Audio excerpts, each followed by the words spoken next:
Everyone. Good morning. Good morning, Zoom room. Oh my goodness. I know they can't see me. They're already saying. Well, everybody have to sit over here. Oh my goodness. We're back. As many times as I've stood up here, this feels like the very first time. I'm wobbly. They can't see me behind this. Get that out of your way. Hang on. What? Hang on. Oh, my assistant here. Well, no, I don't. It's not on this screen. What? There's a notice up there. Oh.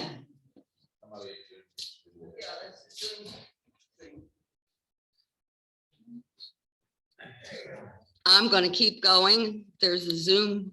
There we go.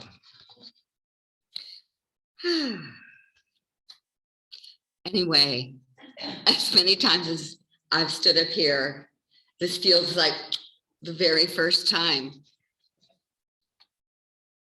Welcome to the Unitarian Universalist Congregation of Lake County, which stands on the ancient grounds of the Tecumseh Native American people. I am Susie Lockwood, and I will be your service leader this morning. With us this morning is our dear friend, Reverend David Crump. Thank you. We will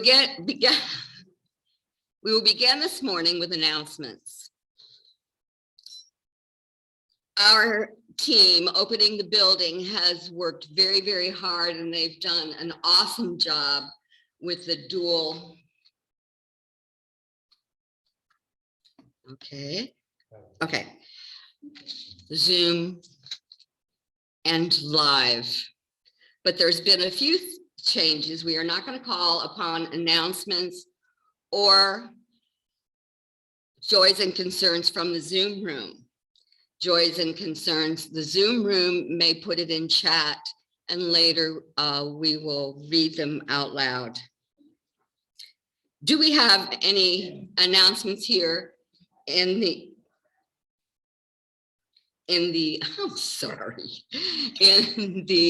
sanctuary this morning? Do we have any announcements? Oh, come on up. Or I don't know if they can hear or see you. Oh, come on. This is Julie Twist, the chairman of the membership. Sorry, Julie. You're beautiful. You can. Okay, we'll talk later. Oops. I just wanted to let everybody know that we are going to schedule an orientation. Membership. We have like back in the day, like we always did before, there's a sign-up sheet out front that Wendy is keeping an eye on. We have a different format, and what we want to do is make it so we can do live or Zoom given the circumstances.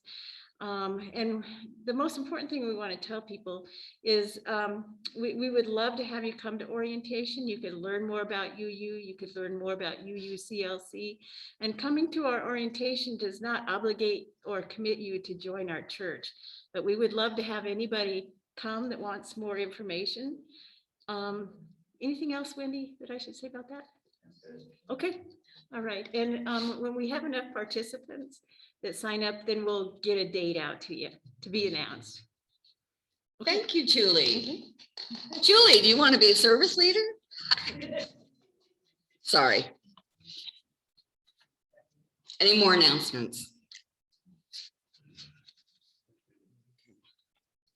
Again, welcome to the Unitarian Universalist Congregation of Lake County. We are a faith built on the foundation of freedom, reason, and tolerance. A faith sustained by acts of kindness and justice. a faith that visions a world flourishing with equality for all people and all beings. A faith that demands a living out of goodness, a faith that requires thoughtfulness, a faith of wholeness, a faith of love, and all are welcome here.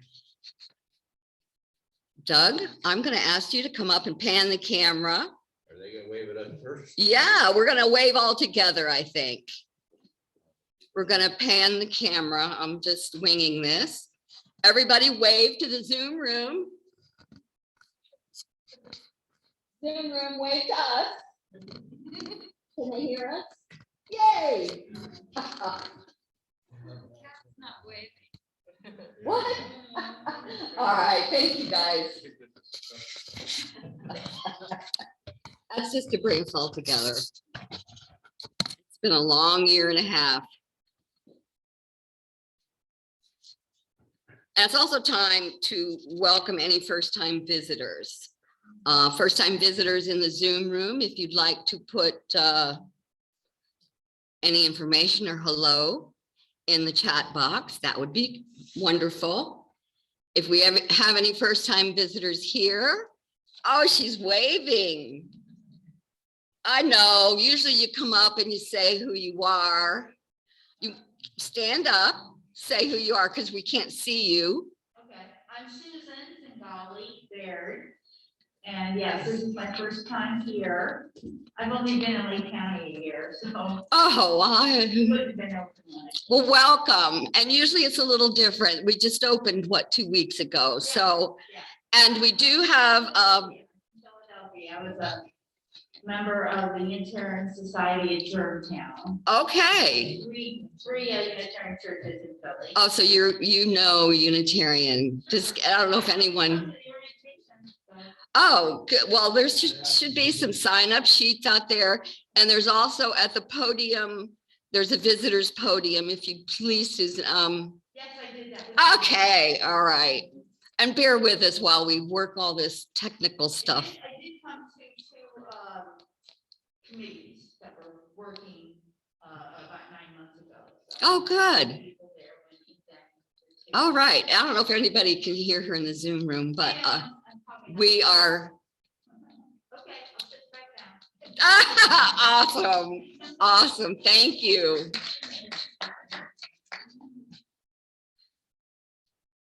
Okay. Oops. Oh. The opening words this morning are by Gretchen Haley. There is too much beauty in this world to give up on it yet. And it's always too soon to surrender to cynicism. Bring your doubt, your skepticism, your downright confusion, even your bitterness. But in the midst of all these, in the center, wrap your tender fingers around that still bright thread of hope. Feel in your heart that still steady hunger for something more. The vision we glimpse every day in the rising sun across our great oaks. The light that spreads across the face of your loved ones. The look of knowing all there is to know and still loving life. Loving us just as it is. Oops. Just as we are. For this hour, we come to celebrate, to praise, to give thanks, to refuse to give up, to steady ourselves, keepers of hope, brave builders of this still possible world as we worship together. The lighting of our chalice is a moment shared by Unitarians around the country. It connects us to each other throughout this country and across the globe. Russ Littlefield will now come forward to light our chalice.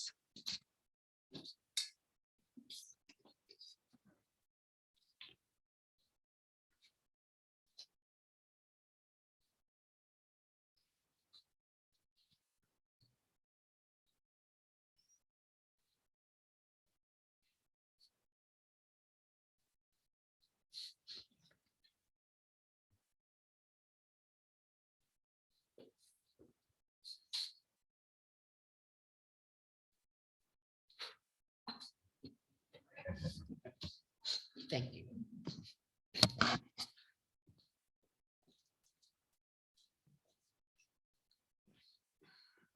Our chalice words, love can transform this world.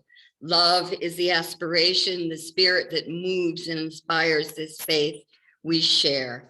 Rightly understood, love can nurture our spirits and heal the world. May the flame of this chalice honor and embody the power and the blessing of love we need, the love we give, the love we are challenged always to remember and to share.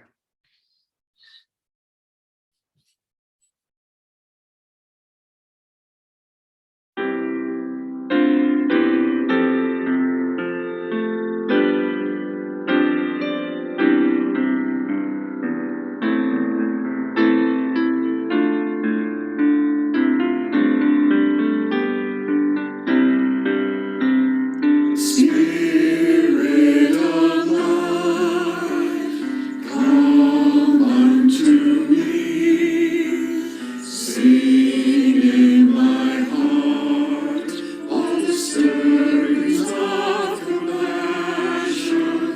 Blow in the wind, rise in the sea, move in the giving life the shape of justice, roots hold me close, wings setting free, spirit of life, come to me, come to me.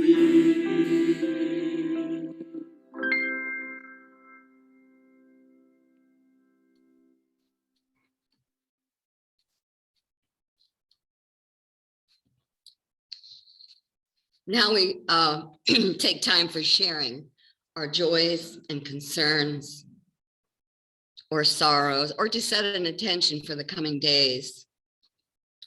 First, from the Zoom room. You may at this time, Zoom room, if you'd like to put in chat anything you would like to share when we're finished here. It's just a little technical thing. Those in the sanctuary may now come forward to place a stone that represents your care, concern, or intention for the coming days. Please keep social justice. Somebody laughed and I didn't even know.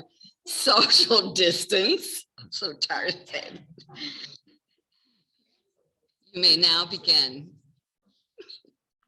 Some people to come forward and place your stone.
Henry, do we have any joys and concerns in the chat box from the Zoom room?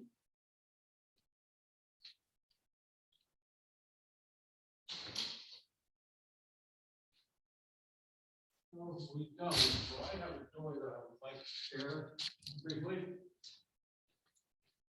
Oh, I keep forgetting to put my mask on now. Well, my joy is that these services have gone pretty well the last 2 or 3 times, and I think it's going pretty well today. And another joy today is that the PowerPoints that you see, the music, when you see it, are being sent to us by Kristen Hughes, who is home today. So we've kind of expanded our ability to do things to include people from home doing things to assist the service here and on Zoom. So thanks to Kristen. That's a joy that he's doing that this morning. Happy to be here. Love seeing y'all. Thank you, Kristen.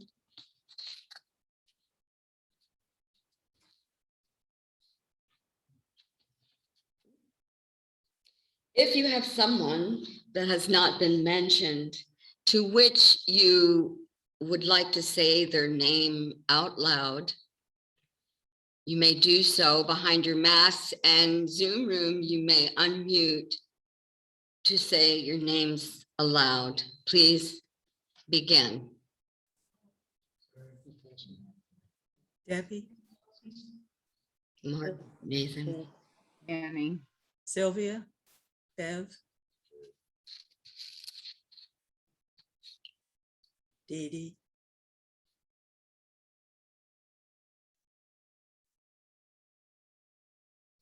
For all those things named, and for all those that have been too tender to speak, we hold them in the light of our compassion and the warmth of our community. Let us now take a moment to settle into silence. Hear and feel your quiet breathing. Hear and feel the quiet of this room and this community of quiet people. As we sit in quiet, feel the life that stretches between us, that fills this room. Feel the opening of all the windows of our being and the full outstretching of our spirit. As we reach outward to the life around us, beyond this room, throughout all creation, for this life, for this freedom, we have to shape and pursue our lives. We are grateful. Now for a moment of silence.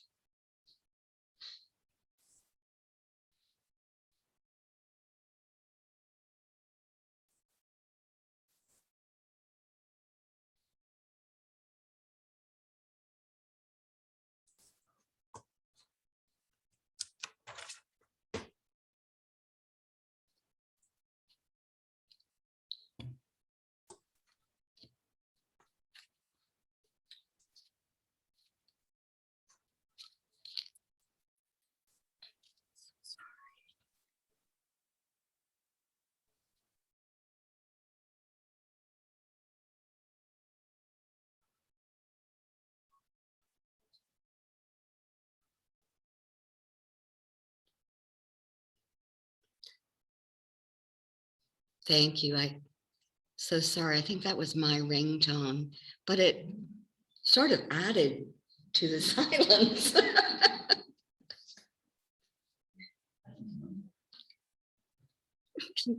Let us now reaffirm who we are as together we recite our congregational covenant.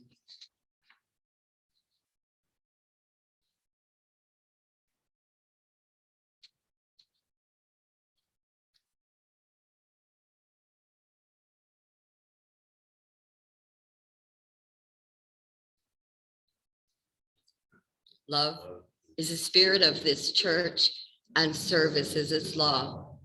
This is our great covenant, to dwell together in peace, to seek the truth in love, and to help one another.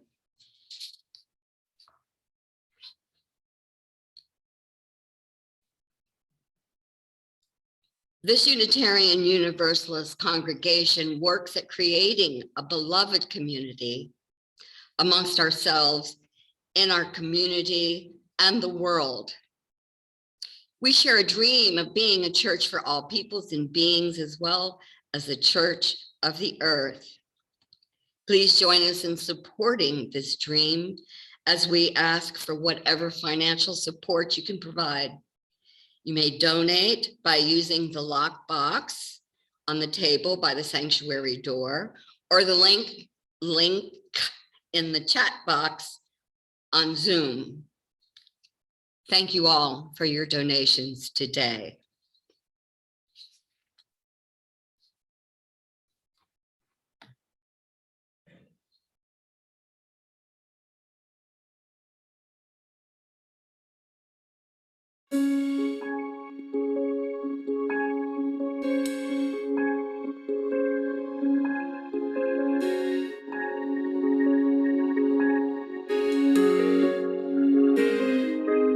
There is more love somewhere. There is more love somewhere. I'm gonna keep on till I find it. There is more love somewhere.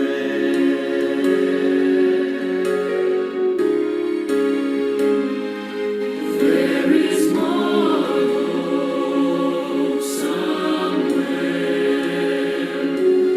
There is more hope somewhere.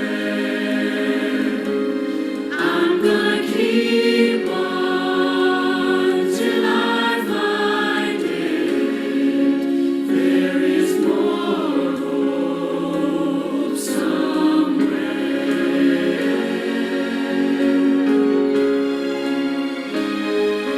There is more joy somewhere. There is more joy somewhere. I'm gonna keep on till I find it. I'm gonna keep on till I find it. I'm gonna keep on till I find it. There is more joy somewhere.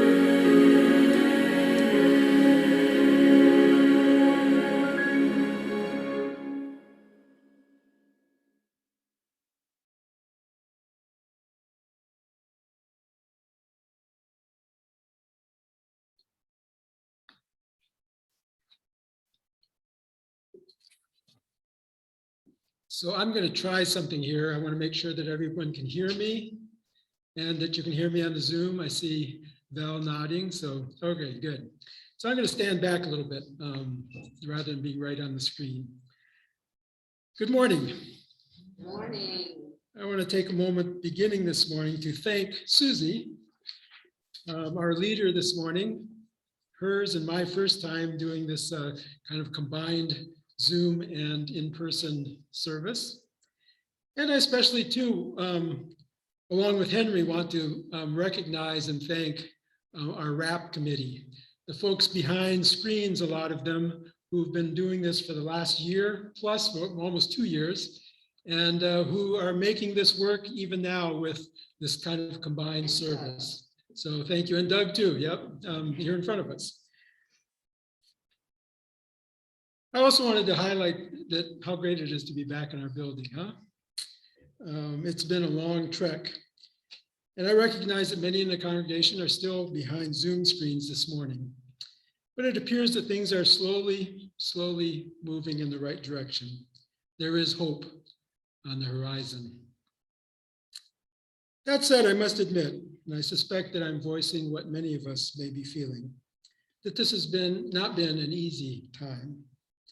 With the virus, the various threatening and frustrating layers of the political environment, repeated news of mass shootings, white privilege, and racism that continues to be so deeply entrenched in our society, as well as things like the existential threat of global warming.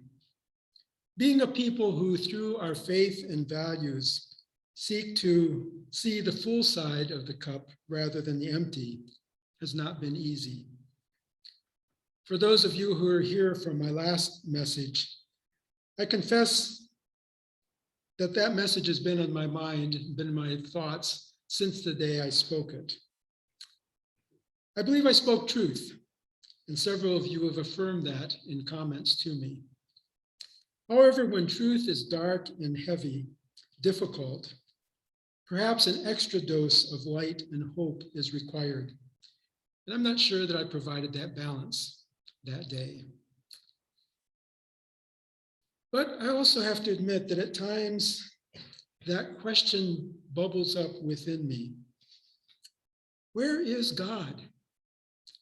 Where is the divine light? Speaking as a person who grew up in the Christian church, I have a tendency to look for God out there somewhere. I pray, and my prayers are directed to the distant but mighty one, looking for him or her to swoosh down and act, to come to our rescue, to solve our problems, to be our savior. Something I've shared in other messages, I believe, is that one of the parts of the liturgy in the Roman Catholic Church, as it is translated in Brazilian Portuguese, that I most deeply connect with is where the priest proclaims, "God be with you." Here in the US in English, the response from the congregation is, "And with your spirit." It's kind of like a ping pong match. God at you, back at you. But in Portuguese, in Brazilian Portuguese, I really value this. The response is, "God be with you. God is in our midst." In other words, God, the divine spark, the mystery, however you name it, is not to be looked for somewhere out there, but right here within us, among us, between us.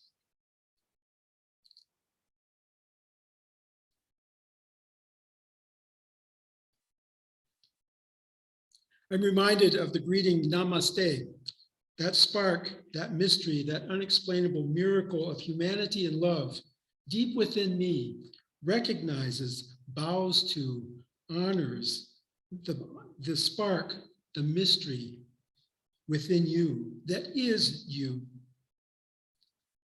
But beyond the individualism that characterizes our society, I invite us to consider better to offer and receive this bowing, this honoring, this recognition of mystery and miracle, not just between me and you, but between us, between all of us.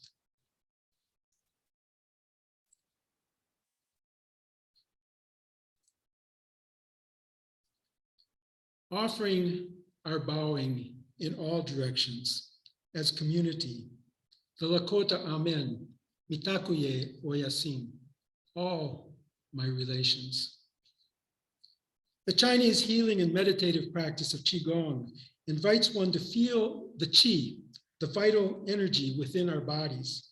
And the practice focuses on gathering and concentrating that qi. I invite us to pause this morning and feel what it means to be sharing a community level namaste. Look around the room.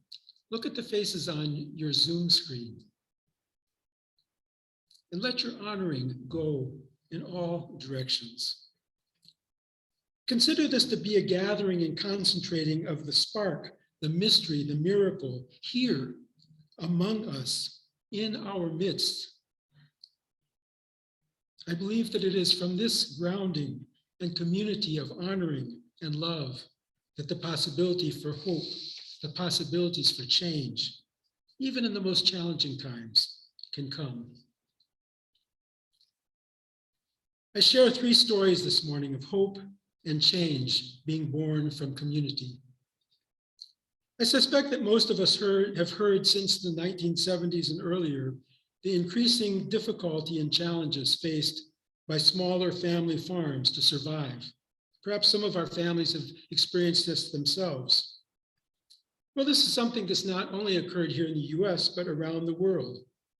At a gathering early in 1993 in Nicaragua of indigenous, Black, and popular resistance movements, one of the themes that emerged was a fight for land rights and food. This led to a conference later that same spring, where a group of 46 women and men representing organizations of peasants, small farmers, indigenous peoples, and farm workers from Africa, Asia, Europe, and the Americas met in Mons, Belgium.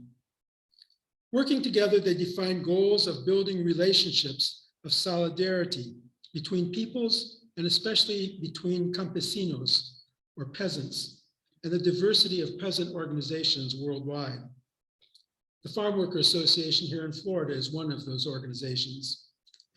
They also began to shape understandings about the need to counter the corporate takeover of our food system. They begin remembering and defining a model of agriculture that guarantees the right of people to define their own food needs and policies, locally and regionally. This was connected as well to the need to preserve the environment and protect biodiversity. It was at this conference that the now global network and organization known as La Via Campesina, the way of the peasant farmer, was born. You see, the way the food system works today makes it very difficult for the local small farmer to survive. There are only 2 or 3 multinational agribusiness companies that control virtually the entire food system. Besides the shipping and distribution of food globally, they control the growing process as well. They define what crops are to be grown, and they require farmers to pay the high price for specially developed seed, often genetically modified seed. The plants grown from that seed then require specific additives, fertilizers, insecticides, and herbicides, all of which must be bought at a high price from the same agribusiness giants. This puts the small farmer in direct competition with the giant corporate farms, with all the technology and equipment that those farms can afford. And when the small farmer can no longer make ends meet, his or her land is scooped up to add more space to the corporate food system or to local development. In contrast, La Via Campesina supports and resources local groups around the globe, focusing especially on poor communities, indigenous, people of color, peasant communities, to learn or regain natural ways of growing food. Agroecology, food produced without the use of artificial and toxic insecticides, herbicides, and fertilizers. Producing and saving seeds that have been known and passed down in many of these communities for generations. Seed for crops that are historically and culturally a part of the local way of life. The vision is that organizations and communities produce their own food locally, and that it be food that is appropriate and a part of their culture. This vision is known by the term food sovereignty, the right of people to decide and control their own food. The larger vision is that these local and regionally based food systems grow to the point that they become a significant alternative to the dominant corporate system. This may seem like a pie in the sky vision, but I believe that it is more of a David and Goliath kind of story. This year, La Via Campesina is celebrating its 25th anniversary. And today it is comprised of 182 local and national organizations in 81 countries in Africa, Asia, Europe, and the Americas. As an organization, it is independent of political and economic affiliation, and today represents over 200 million farmers around the world. As an example, one of its members, the MST or Landless Movement in Brazil, since the beginning of the pandemic, distributed 3,400 tons, that's nearly 7 million pounds of food at no cost to people who are homeless and the very poor in communities across that country. When people come together, heart, head, and hands, hope is possible.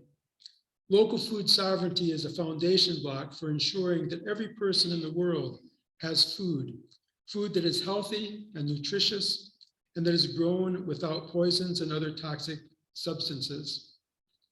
There's a link actually in the Zoom chat this morning. You have to go back, if you're here, you have to go back and look at the video with information about La Via Campesina.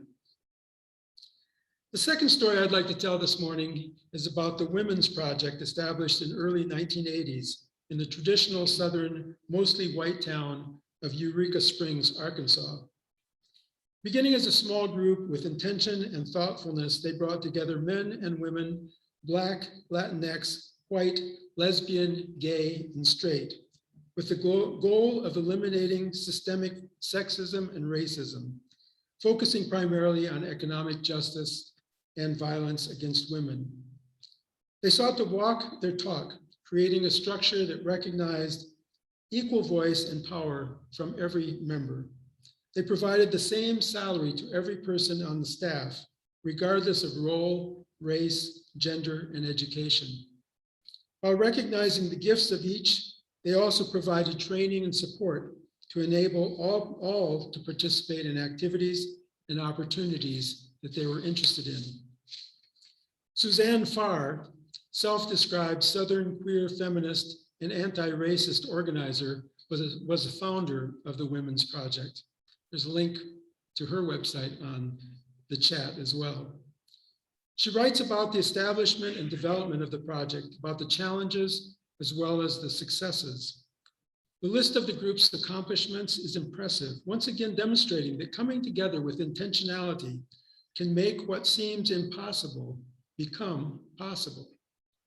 Some of their projects in the 1980s and 90s, and remember, this is happening very near to where the Bible Belt actually buckles, they included organizing the Arkansas Coalition Against Domestic Violence, tracking far-right hate groups such as the Ku Klux Klan and Posse Comitatus, introducing and providing training sessions on child sexual assault, working weekly with women in prison, monitoring and documenting violence against Jews, LGBTQ people, and people of color. They also gathered information about the murders of women and published a detailed log of these crimes each year. They transported children of women prisoners to see their mothers, and they presented workshops and speeches about the connection between sexism, racism, and homophobia, and later the rise of the right. They created a library of more than 5,000 books and media, organized the first Black Women's Conference in the South, brought Sweet Honey in the Rock, Castleberry and Dupre, Odetta, and others to Little Rock for public performances and community conversations, organized annual lesbian retreats, hosted a monthly coffee house with visiting artists and an open mic, created a women's film series, held a national domestic violence conference, and published a newsletter of political analysis 6 times each year. When people come together, when community is formed and lived, hope is possible. Of course, working together and building community is not the be-all and end-all. If it were, we would already be living in a world where all the conflicts and problems have been resolved. Rather, it is an ongoing, continuous struggle. Changes come incrementally, bit by bit, moving forward at times, sliding back at other times. The last story I want to share this morning illustrates this dynamic. You may remember that 2 years ago, the re-elected president of Bolivia, Evo Morales, the country's first indigenous president, was forcibly removed from office. And because of threats against his life, he went into exile. 2 days later, holding a giant Bible, a right-wing senator declared herself interim president, announcing that, quote, "the Bible has returned to the government palace." Sadly, once again, the US government had its hand in the removal of this democratically legitimate government that had benefited its people and supported its replacement with a repressive alternative. But that's a story for another day. In the days and weeks that followed the coup, the new president showed her colors. Leading with an iron fist, dozens were left dead and political enemies were put behind bars. Resistance among the population grew rapidly, leading within a year to a new election in which the Morales party was returned to power, supported by indigenous communities and the poor with over 55% of the vote. The story I want to share this morning is the story of the Bartolina Sisa women's movement of Bolivia. This movement played an important role in the indigenous resistance against the 2020 coup. They coordinated together with the Indigenous Men's Tupac Katari Federation, organizing acts of resistance across the country, warning that they would not back down until a democratically elected government was returned to power. However, this movement did not emerge in 2020. Rather, they were informed and motivated by a long history. Today's movement is guided by practices of solidarity that were foundational in shaping the movement in the 1970s, when women came together across the country in resistance against yet another short-lived coup. Organizing a blockade of major highways, the women took shifts working during the day and the men working at night. While some stood their ground on the highway, others took on the responsibilities of childcare and food preparation.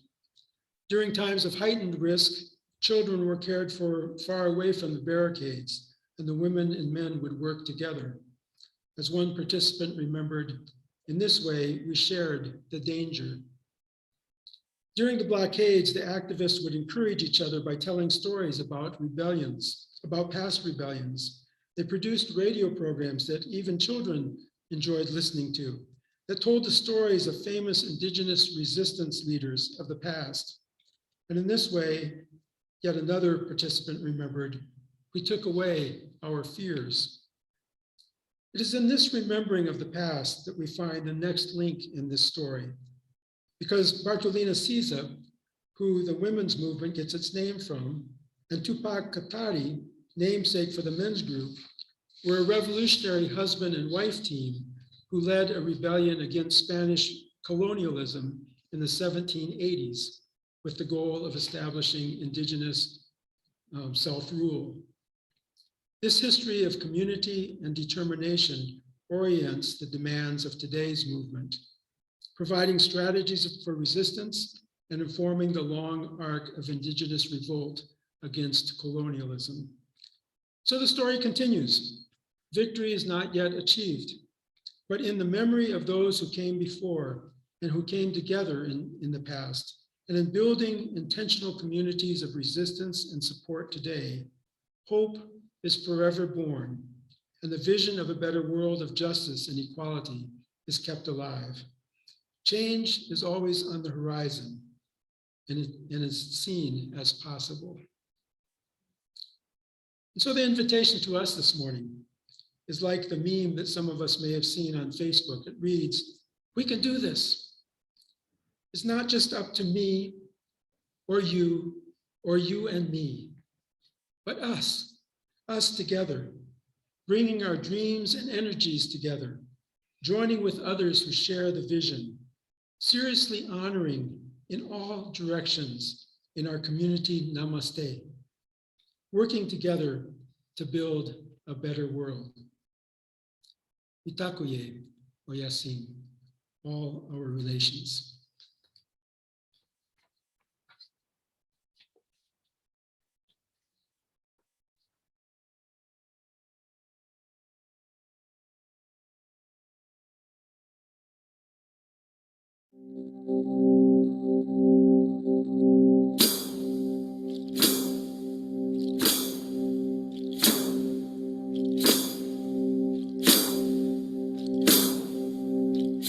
If you wanna shout, wanna right something wrong, you can sing about it in a righteous song. And if you wanna wait or raise your voice up high, you can be a singer in the justice choir. If you are a citizen heavy of heart, you can take a tenor or an alto part. You can be a flame in a great big fire. You can be a singer in the justice choir. Sing out, make a better world, make a sound wave like a flag unfurled. Sing out like a liberty bell, ring out the truth you tell. Sing out, make it be known, sing like the trumpets of Jericho. Sing out at the tyrant's wall, sing until the last brick falls. Sing about courage in the face of fear. Sing about light when the darkness nears. Sing about truth to the shameless lie. Sing about freedom in the justice choir. Sing about the weak in the halls of power. Sing about the earth in a desperate hour. Sing about the poor when the rich conspire. Sing about love in the justice choir. Sing out, make a better world, make a sound wave like a flag unfurled. Sing out like a liberty bell, ring out the truth you tell. Sing out, make it be known, sing like the trumpets of Jericho. Sing out at the tyrant's wall, sing until the last brick falls. If you wanna shout, wanna right something wrong, you can sing about it in a righteous song. And if you wanna wait or raise your voice up high, you can be a singer in the justice choir.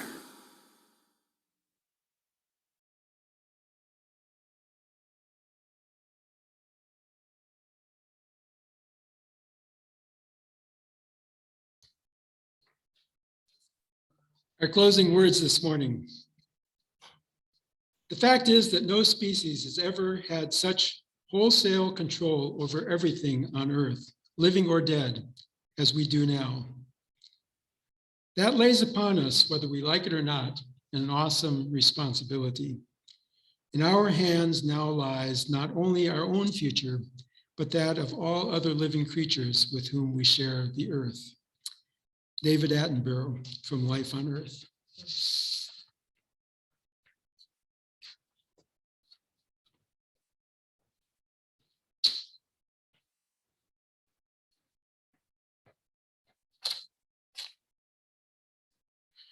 Before I turn it back over to Susie, I wanted to share a couple of chats from the Zoom people. Oh, Okay. yes. That weren't there when I was up here earlier. Okay, so let's see if I can find them. And Susie said, this is my job, so I don't want to do it wrong. Wow. Okay, from Liz Morton to everyone, just hello and good Sunday. From Carol Armel, it's a joy to see everyone in our church.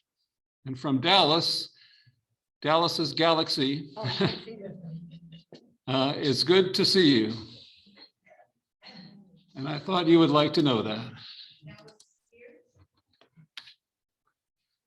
She's listed as Dallas Galaxy, so yeah. Is that Okay. right, Dallas? Oh, anyway, So thank you. thank you. I have to. Okay, enough of that. Russ will now come forward to extinguish the chalice. Look at him running. Well.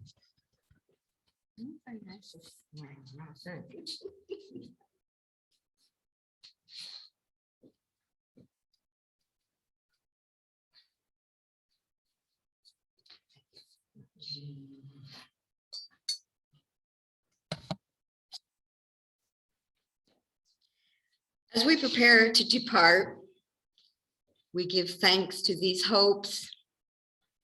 May we know ourselves bound in community even while we are apart.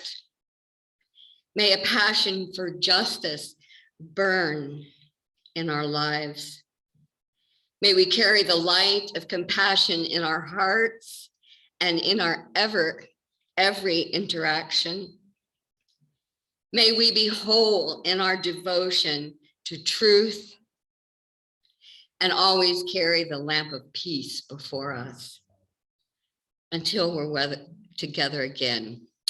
Peace out.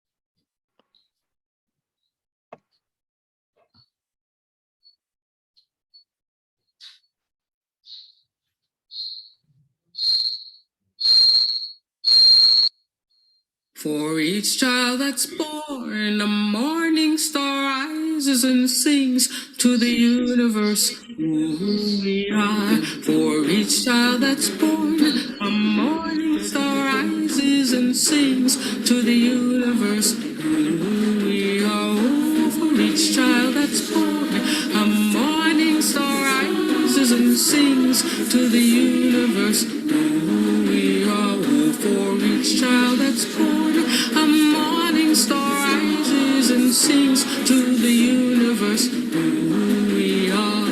We are our grandmother's prayers, and we are our grandfather's dreamings, and we are the breath of our ancestors. We are the Spirit of God. We are mothers of courage, fathers of time, daughters of dust, and the sons of great visions. We're sisters of mercy, brothers of love, lovers of life, and the builders of nations. We're seekers of truth, keepers of faith, makers of peace, and the wisdom of ages. We are our grandmother's prayers.